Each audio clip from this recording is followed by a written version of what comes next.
The market was holding its own in technical trade. A higher U.S. dollar was weighing on contracts a bit. The U.S. crop is in good shape with rain due to fall across much of the central U.S. plains. There are some ideas, though, the market is oversold. Chicago wheat was down 1 cent, with the July contract checking in at $5 a bushel. The market was seeing some declines in U.S. soybeans and feeling the weight of the U.S. dollar. Drought problems in Australia and Russia were supportive for the wheat market. The harvest in Oklahoma is close to wrapping up, and Chicago wheat was also getting some support at the $5 level. So that's a look at the ICE Futures Canada and Chicago markets for Friday morning, June 15th. In Winnipeg for Market Farm, I'm Dave Sims.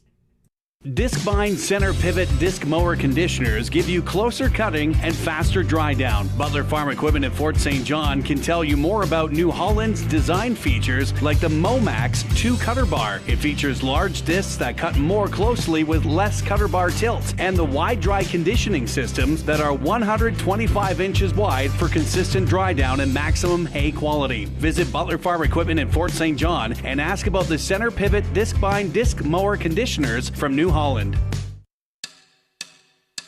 The opinions expressed during this show do not represent those of this station. If you've missed any of this show, you can follow the podcast at energeticcity.ca. Now, an in-depth look at the news and information shaping our community. This is Trev Talks with your host, Trevor Boland. Good morning, good morning. We are here at the Moose FM studio, 100.1% local community. Welcome to our very first show of Trev Talks. We are going to be joined by our first guest, Bob Zimmer, here shortly. I wanted to give a big shout out to everybody. Thank them for listening in, tuning in, or joining us later on the podcast or YouTube. Once again, this is Trev Talks. It is not politically affiliated. It is not affiliated with anything. It is just us in the community getting to know what's going on and sharing those happenings with you, the listeners, and of course our citizens of Fort St. John. We will be up with Bob here shortly. How's it going? Good. The toilet is in. The shower looks great. And after I head to EMCO for more pipe and fittings, that sink and faucet is going to be ready to go. You'll find everything at EMCO? Oh, absolutely. I even saw some ideas for a second bathroom. Let's get this one finished first. At EMCO Corporation, they have everything you need for your next plumbing project. Pipe and fittings for drainage and water lines, water treatment solutions, plus a complete line of sinks, faucet, toilet, showers, tubs, and more. EMCO Corporation, your plumbing and kitchen experts on the Alaska Highway.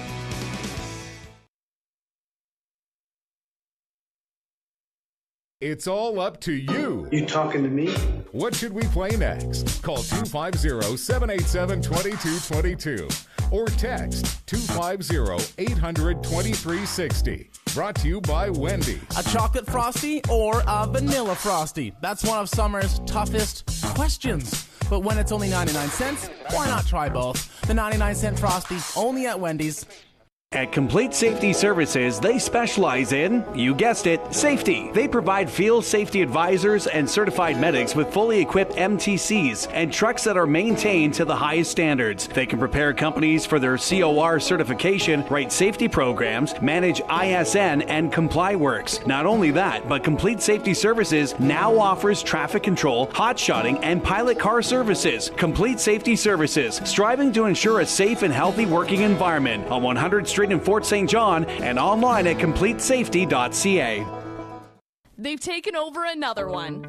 Action Property Management has taken over another apartment building. Pinewood is an older building with 42 units ranging from $575 to $700 per month.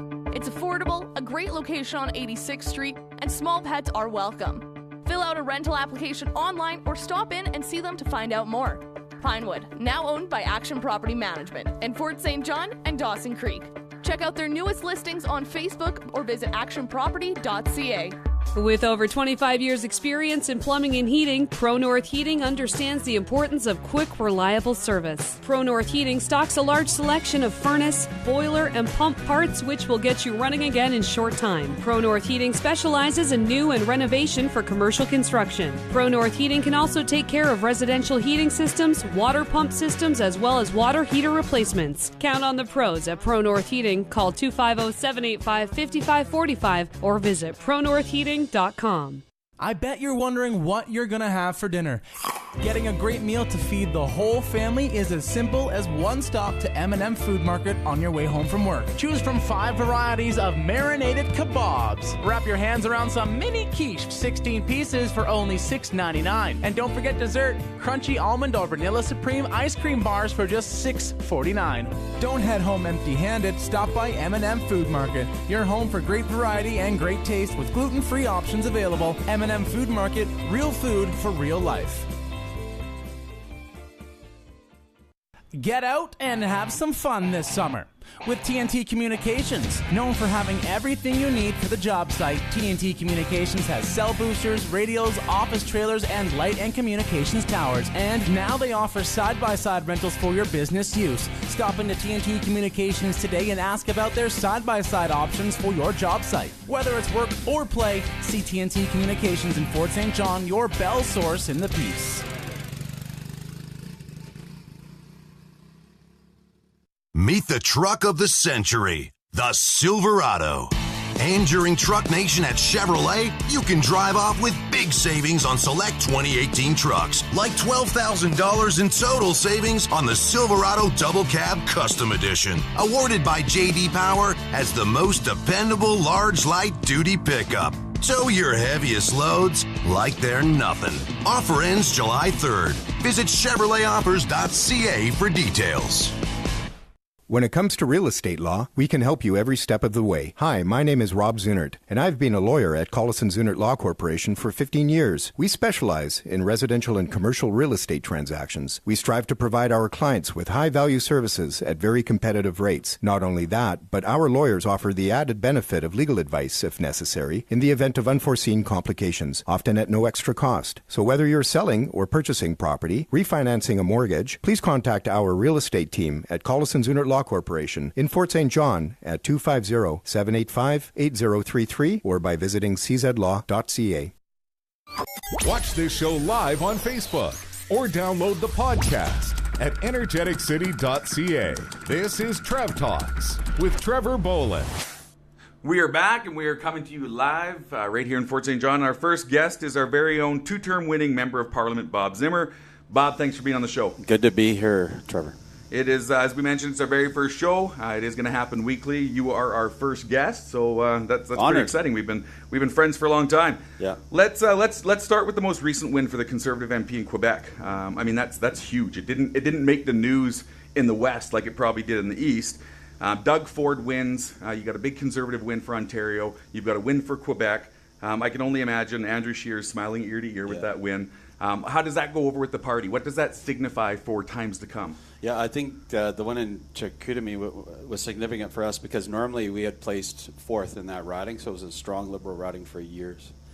So the fact that we had gone in there and Andrew had gotten a lot of support, and actually pull it off. He's a very popular person. He's a local hockey coach. And the fact he wanted to run for us was great, too, that we were attracting good candidates as well. So, no, it was a really good win for us, believe me, especially to take it.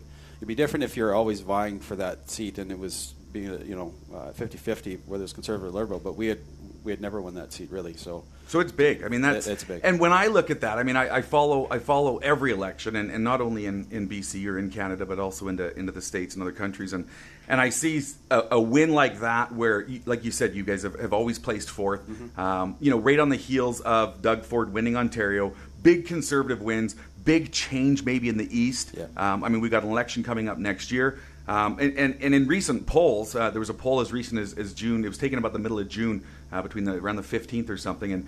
And if an election were called today, the Conservatives would win a majority. Yeah. Right. So I mean, when I see this happening and I see these changes in the East, what can we expect from the Conservatives in the coming months leading up to the election, because it's not far away? Yeah, I think what we're just trying to show people is that the government that's there right now is risky. We see, even with our natural resource projects that we have locally here, we see them, it's one thing to say that they're for Kinder Morgan and they bought the previous Kinder Morgan line or the line that exists now, but it's the cooling of resource development that they have across the country. We had Energy East, we had, Kinder Morgan's a project that really shouldn't have needed federal support, but eventually did, because again, the regulatory cooling that this government's placed on all natural resource projects is really bad for us. across the country, from logging to natural gas to oil, you name it, it's not great for our country. So I think people are starting to understand, look, if we want jobs and we want an economy that actually functions, we have to look at other options. Agreed. And then I seen this morning, breaking news this morning, that Kinder Morgan actually was doing a $2 billion pipeline now. Somewhere in the states, in the southern states, right? Yeah, so where did they get the money? We just gave them $4.5 billion to go ahead and do a $2 billion project in Texas. So we can certainly thank the Prime Minister for that. Here, of course, in BC, a little bit closer to home, we've got the NDP and Greens trying to stack the deck for PR, which we've got as a what will be a mail-in ballot, probably sometime this fall. We'll talk to Dan a little bit more about the PR because I know he's been on that as well. Very concerning. Yeah, it is concerning. And I mean, what are your guys' looking? I mean, you guys as the federal side of things, what is your look on this PR for BC? Well, we saw this, if you remember, just a year and a half ago, the current federal government was trying to do this across the country, right? Yeah. They were trying to change the system, and we pushed back enough that they backed off. And I think once people, the one thing in the province of BC is it's just to understand what really is at stake here. For us in rural BC, that's who's mainly going to be impacted by this. Where you're going to see, if this actually goes through, you're going to see votes concentrated more in the urban areas than they are now. They already are concentrated, but it'll even be worse.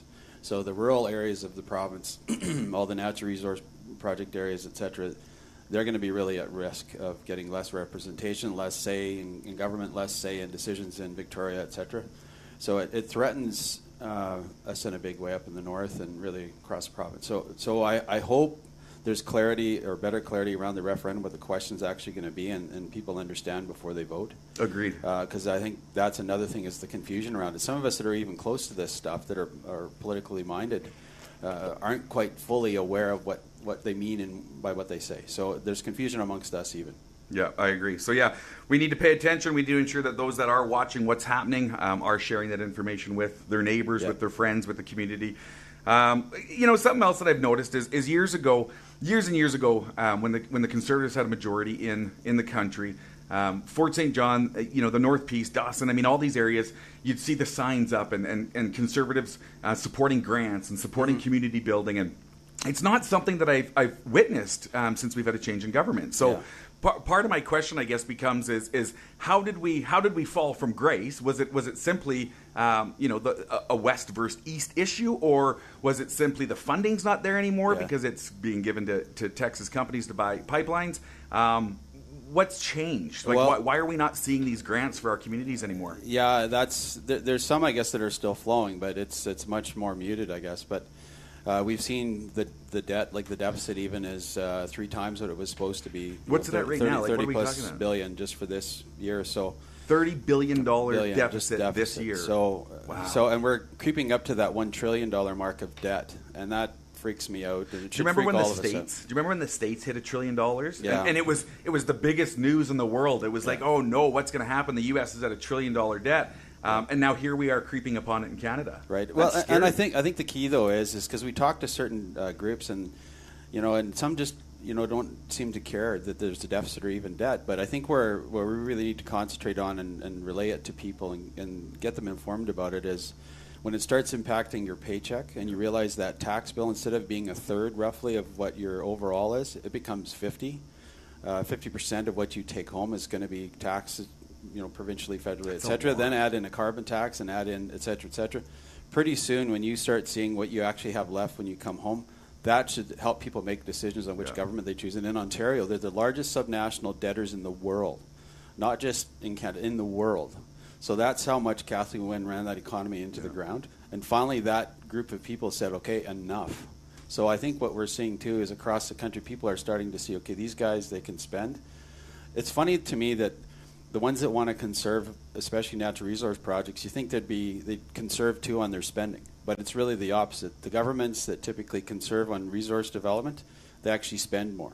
So you need natural resource projects to be able to get the money to spend more, and government to provide, money for hospitals. We've all heard the arguments, roads, et cetera. You're on city council, but it's odd to me that those kind of governments are the ones that are always over-regulating. And this is one thing too about the Kinder Morgan pipeline, the one that's supposed to be done. we still haven't seen any pipe laid in the ground. And my concern is that what I've said in the House in Ottawa is that they might talk one game, but they overregulate, so they kill by overregulation and kill by red tape, and that's what we have to watch these guys for. Agreed. So just kind of finally here as we wrap up, you mentioned about being in the House and speaking in the House. What kind of personal self-control do you have to use when the Prime Minister is asked a question and out of 15 uhs and ers and ums, you get a five-word response. And I don't have the self-control to do it anymore. And every time I see that, I'm thinking about you, and I'm thinking about you standing there, and I'm thinking, what does it take for you to not to crawl over a bench to get these answers? If you ever listen to QP and you hear the heckling that goes on, this is kind of why we do. With the Prime Minister, I'm actually very controlled. I respect him as our Prime Minister. But, for sure, agreed. But Catherine McKenna, our Environment Minister, when we've asked her so many times, what's the cost the average person of carbon tax? She gets up and never answers the question over and over. And I just get mad and I start saying, just answer the question. just do answer it. the question, please. Well, you have far more patience than I do. Far more patience than I do. Well, thanks, Bob, for joining us. I appreciate all you do, and I know we all appreciate you representing us in Ottawa, yet locally, raising your boys here, raising your daughter here, right here in Fort St. John, which we love. We're taking a commercial break, and we will be up next with Dan Davies. Thanks for the Summer opportunity. in the Peace is an amazing time of year. There's always so much to see and experience while we enjoy the warm sunshine. But please keep in mind this is also the hottest time of year. Remember to drink plenty of water, stay hydrated, and to wear sunscreen and a hat if you plan to be out in the sun. This summer safety tip from D&T Disposals, offering reliable garbage pickup in the Peace River region for residential, commercial, or oil fields. D&T Disposals in Fort St. John and Dawson Creek. As a proud member of our community, the Fort St. John Co-op is always striving to serve you better. So that's why they give you a lifetime of rewards when you become a co-op member. Enjoy benefits like high-quality products and services at competitive prices, the potential for annual cashback, and your equity that grows over time. Plus, the Fort St. John Co-op gives you the opportunity to get involved as a member owner. To learn more about becoming a co-op member, stop by the Fort St. John Co-op or visit fsjcoop.com. Here in Fort St. John, we know how to have fun. So when Canada's birthday rolls around, we do it up right. Join the City of Fort St. John on Canada Day for free family fun. The city has planned a day full of family activities this Sunday, along with live entertainment and delicious food trucks. Plus, there's a Canada Day parade to enjoy, the Fort St. John Farmers Market, and fireworks to end the day at Serreras Park. Let's celebrate Canada's birthday together. For full details, visit fortstjohn.ca. Brought to you by North Peace Savings and Credit Union.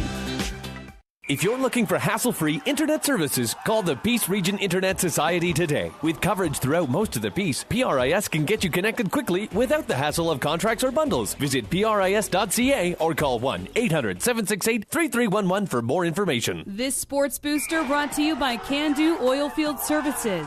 For your upcoming pipeline or facility construction project, let Can-Do help you finish the job within your deadline with safe and efficient working conditions. Can-Do Oilfield Services. Visit candooilfield.ca. Now, a Sports Boosters update. Join the Fort St. John Literacy Society's first annual 5K Retro Run on Sunday, August 26th at the Northern Lights College. Run, walk, jive, or do the hustle dressed in attire from your favorite decade. Proceeds from this event will go towards their fundraising goal of $8,000 to expend their free programs offered to the community. Only 400 spots available. Registration is now open. Tickets can be purchased at energetictickets.ca. Send us your sports info, sports@moosefm.ca, or by fax, 263-9749. Sports Boosters on Moose FM. Ryerson Contracting, proud to be a sponsor of local sports. Ryerson Contracting, specialists in pipeline and facility construction, turnarounds, and maintenance. Let Ryerson Contracting's combination of quality personnel and equipment complete your next job with safety and integrity. Call 785-0515. This Sports Booster is brought to you by Willie's Trucking, locally owned in Fort St. John. Willie's Trucking, your dedicated overnight freight carrier. Go to www.williestrucking.com. Our community first. This is Trev Talks with your host, Trevor Boland. Welcome back to the show. We are just wrapped up with Bob. Thanks again, Bob, for joining us. And we are on to Dan, of course, is our first-time winner of the last MLA, and he is the winner of the election and our representative down in Victoria. Dan, thanks for joining us. I appreciate you taking the time out of your schedule, even though I had to track you down and beg you to come on the show. Did you have to beg me? I didn't think you had to beg me. Good morning, Trevor. Well, there is a few text messages there, right? But I know you didn't see some of them. I'm busy. I know you're a busy man, and that's good. We appreciate that. Let's get right into it. So the premiers, John Horgan and Andrew Reaver, for some reason won't reply on email or Twitter anymore. So we've come to the point that we need to get this kind of information from you. LNG Canada, in announcements a couple months ago, were set for June 30th for a final filing of the RFP to the joint partners. Yesterday, the day before, we see the province rolling out $30 million for a new school in Fort St. John, virtually being built on the end set of one opening. Does this signify anything to you or anything in the House as far as LNG, as far as projects? I mean, this is a massive new school. Yeah, I agree. With some of these things that are kind of pointing toward a positive investment decision, and you look at a school announcement, you look at the how Progress is now back involved in the project Patronus. You look at even whenever the Premier speaks at different events, he's talking very favorably now about LNG. And, I think when we start looking at all of these little pieces, I really do think that we're going to see a positive investment decision on LNG Canada, regardless of what Mr. Weaver says. He has a lot of bark, but, that's about it, unfortunately. Thankfully, not a lot of bite. Or fortunately, I should say. Thankfully, not a lot of bite. Yeah, that's right. Good. So, you know what? I am pretty confident that we will see. And, you got to remember, and, where credit is due, I mean, the BC Liberal government put a lot of work, a lot of energy into working with these companies, working with these proponents to get where we're at today and to get where we're going to be going. Like I say, there was a lot of heavy lifting done prior to this. So I agree. And it's great to see it coming forward. So do I. I agree 100% with you. And in speaking of the Liberals, I mean, of course, the BC Liberals have a new leader, Andrew Wilkinson. Yep. Fairly unknown guy, if not, kind of completely to the north prior to the leadership race. And now we've got a guy who's taken over the party and wants to be the premier in the upcoming election. During the leadership race, I often referred to him as kind of a non-charismatic Gordon Campbell. And I mean, I know you worked closely with Campbell on a lot of things as well. Kind of in 60 seconds or less, what can we expect from Wilkinson and the BC Liberals leading up to the Nanaimo mayoral race, which may be a game changer for you guys? Well, first and foremost, the man is extremely intelligent. And not academically only, economics, the ability to have this ability to lead people. I mean, we just came out of a leadership race where we had, initially 6 incredible candidates that ran, and he's pulled the team together like I've never seen before. Good. After leadership races, it's usually, fractioned a little bit, but not in this case. So the ability to, as a very strong leader is definitely there. He's well spoken. He's a lawyer previously. He's a doctor previously. I mean, you don't just do both of those not having some smarts around you. No, I agree. That's impressive. And he's like I say, the man is well read. He understands the province. He understands a lot of issues that affect all of British Columbians right now, and he doesn't mind taking on the NDP or the Green Party. Good. And that's what we need right now. He's a true free enterpriser. He believes in a strong economy, and knowing that a strong economy delivers everything else that we need. So that's first and foremost, and that's what we're going to be looking at. So we're going to have a whole bunch of people campaigning for this NDP MLA to win that mayoral seat in Nanaimo.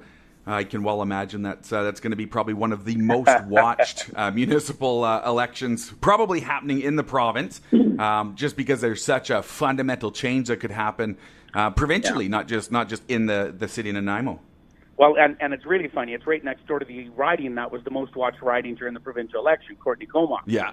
So it's interesting. Yeah, in all likelihood, Leonard Krogh, who is the NDP MLA right now for Nanaimo, very likely will win. He is quite popular in that area. But yeah, you're right. It is an extremely important by-election that will be coming up should he win the mayoral race. And we're, all teams are going to be putting resources there. Agreed. Agreed. It's going to be big. That we win. And it's not going to be an easy race, though, Trev. It's it is a long time NDP stronghold. Yeah. But like I say, I think the NDP have made some huge errors in the last year, and maybe people will be seeing some of those, and as they start feeling them in their wallet. Agreed, yeah. Jason Kenney made a statement lately about how people are fixated on either left-leaning or right-leaning, and that it doesn't have to be about that. I mean, will the BC Liberals under Andrew Wilkinson show us that jobs, economy, social services are equally important? You remember many saying that the Liberals are not in power right now due to the lack of, the social services front, especially in the Lower Mainland. Has that changed? Are we going to see some change coming from that here in the coming year as well? Yeah, I think you are. And if you look at politics even across Canada, you see people are more inclined to be centered, understanding, and our biggest thing, like I say, none of this we can do unless we have a strong, vibrant economy. Agreed. But at the same time, you cannot 100% just focus things on economy and industry. No. You do need to be investing in the things that we all use and rely on. Well, I think some lessons were learned there. Yeah. Yeah, and that is true. And lessons were learned. We were obviously off the mark, when the last platform was developed. And, like I say, we have a new leader now. We have a new reinvigorated team. We have a lot of new MLAs that are in our caucus right now with a lot of new ideas. Good. You will see a lot of change. But, the key of it all is, we are we're a big tent party. We're right from center to right on the political spectrum, but a lot of issues, they're not political. It doesn't matter if we're talking transportation issues up in the Northeast, we're talking health, we're talking building the economy, whether that's LNG or a pipeline. Often they do get politicized. But these are important things to all British Columbians to make sure that we do have, a strong economy moving into the future, and somewhere where, yours and my kids are going to want to stay in BC and not want to move out because there's no opportunity here for them. We got to make sure that we have opportunities here for our kids. I agree, and I'm looking forward to seeing these opportunities. I'm looking forward to seeing some balance, which will be nice. Now, speaking of balance and the exact opposite of that, of course, we talked with Bob a little bit about PR. We've got a very, very important mail-in referendum that's going to be happening this fall, and I'm hoping that. I know how it kind of goes from one extreme to the other, but again, when you see, what it would have meant for Green seats and what it would mean for registered parties that aren't doing the work. I'm a big fan of first past the post, and part of that is because you need to get out there, you need to have the trust of the people, you need to have the faith of the people, and if you do, you deserve to win. Now, should you just be given a seat because you showed up? I don't think so, and I think that's what I see PR as. What do you see it as? Well, you're absolutely right. I'll tell you, Trev, this is the biggest threat for rural and northern remote communities and British Columbia at large. This is going to have negative consequences across the province. But this is an absolute, whether we're talking from the process that has been laid out right down to the final effects that the proportional representation can make.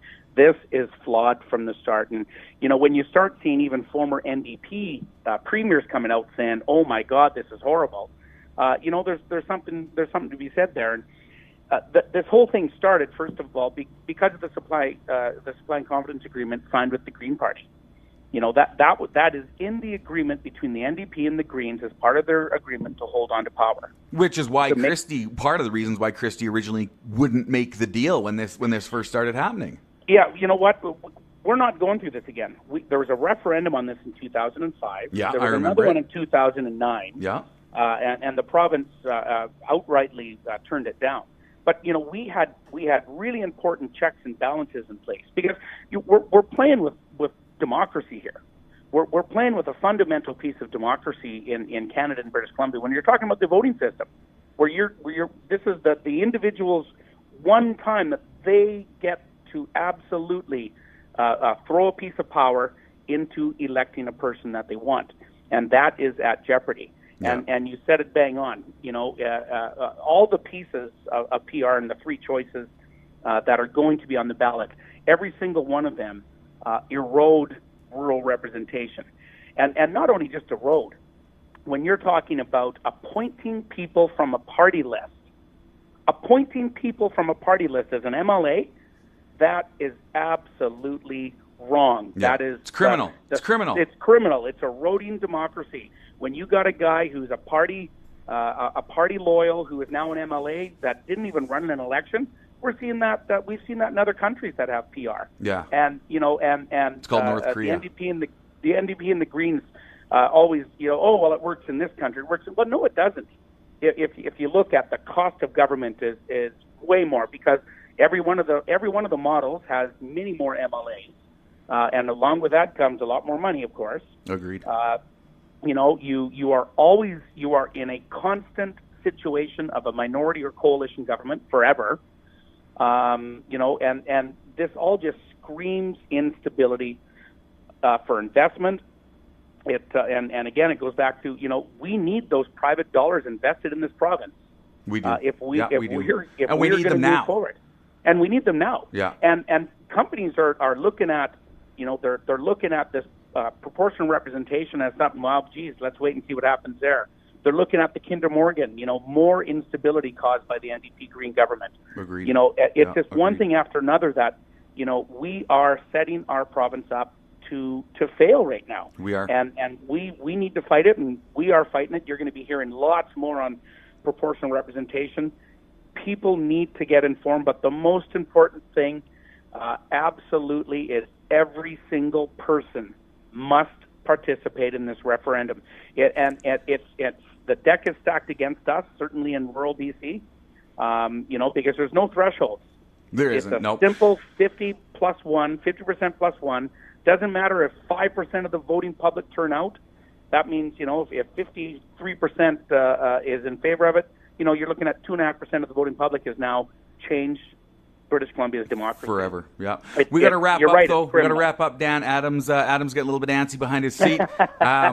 Appreciate you sharing your thoughts. All right, absolutely. Thanks very much, and I encourage people to reach out, get a hold of me if you have anything more. For sure, and you'll be home today, so they can find you locally for the summer and be able to figure this out. Yep, I'm going to take a couple weeks holidays, but other than that, I'm around for the summer. Sounds great. Thanks a lot, Dan. Enjoy your last day down in Victoria, and we'll see you back home soon. Sounds good. Take care. Thanks. All right, ladies and gentlemen, thank you so much for joining us on our very first episode of Trev Talks. Thank you, Bob, for the sporty new shades, the Bob Zimmer shades that you can get at Saturday's parade, or Sunday's parade, I guess. So huge event going on in Fort St. John. Until next week, stay cool, hit the parade up, and we will talk to you again on Trev Talks next Friday. You've been listening to Trev Talks, a weekly talk show about Fort St. John and the North Peace.